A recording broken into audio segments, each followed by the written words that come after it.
Hey Resurrection students, my name is Caitlin Kebby and I am the Student Ministries Director from our Blue Spring location.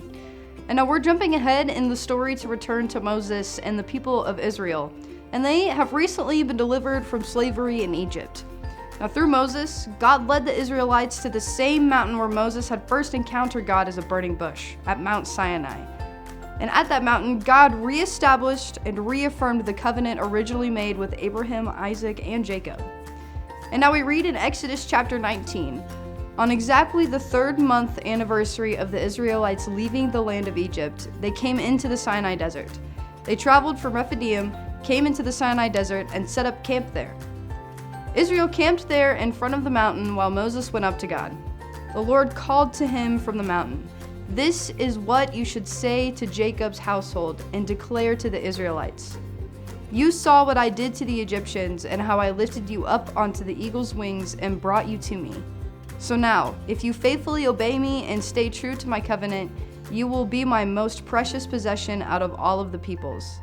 Since the whole earth belongs to me, you will be a kingdom of priests for me and a holy nation. These are the words you should say to the Israelites." But God didn't stop there. God's covenant with the people of Israel was a two-way agreement, and God called them to follow certain commandments. We know them today as the 10 Commandments. So here we read in Exodus chapter 20, "Then God spoke all of these words. I am the Lord your God who brought you out of Egypt, out of the household of slavery. You must have no other gods before me.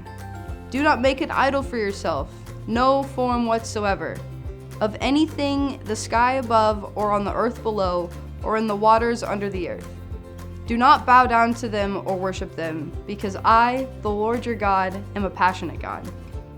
I punish children for their parents' sins, even to the 3rd and 4th generations of those who hate me. But I am loyal and gracious to the 1000th generation of those who love me and keep my commandments. Do not use the Lord your God's name as if it were of no significance. The Lord won't forgive anyone who uses his name in that way. Remember the Sabbath day and treat it as holy. 6 days you may work and do all of your tasks, but the 7th day is a Sabbath to the Lord your God. Do not work on it, not you, your children, your servants, your animals, or the immigrant who is living with you.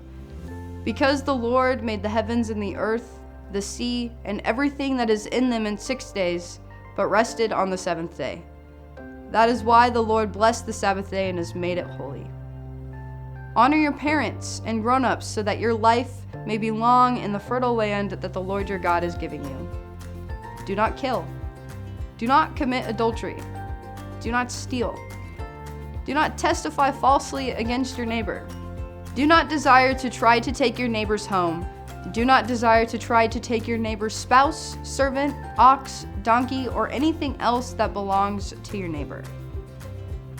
And while this may seem like just a strict set of arbitrary rules, through these commandments, God was calling the Israelites, and us today, to follow God alone.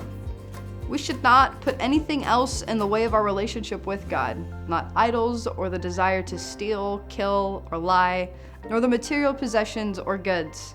God's covenant with us calls us to follow and obey God and God only.